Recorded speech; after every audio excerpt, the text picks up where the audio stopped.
আনিস আলমগীর, লতিফ সিদ্দিকী সহ গতকাল তুফাইলের মৃত্যুবরণের পর জানা যায় যারা জয় বাংলা স্লোগান দিয়ে আওয়ামী লীগের পৃষ্ঠপোষকতা করেছে, সন্ত্রাসী সংগঠনকে সক্রিয় করে তারেক রহমানের সরকারকে উৎখাতের চেষ্টা করেছে, সরকার বিরোধী পরিকল্পনার অংশ হিসাবে তাদেরকে সরকার বিরোধী ষড়যন্ত্রকারী হিসেবে দ্রুত সময়ের ভিতর গ্রেপ্তার করতে হবে।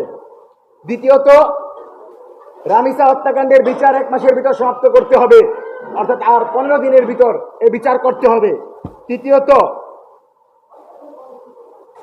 1-11 যত কুশীলব এখনো ময়দানে ঘোরাফেরা করছে, যারা মিডিয়া ফেসিবাদের মাধ্যমে, মিডিয়ার মাফিয়া তন্ত্রের মাধ্যমে বাংলাদেশের জুলাই নেতৃবৃন্দকে প্রশ্ন করছে, 1-11 অন্যতম কুশীলব মাহফুজ এবং মতিকে দ্রুত সময়ের ভিতর জবাবদিহিতার আওতায় আনতে হবে।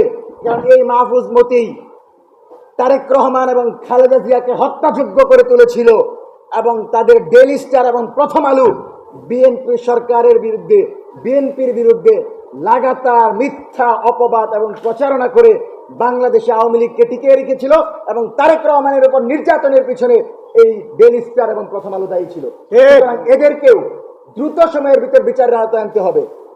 সুতরাং 1-11 সকল কুশীলবদের বিচার মঞ্চ 24 দাবি করছে।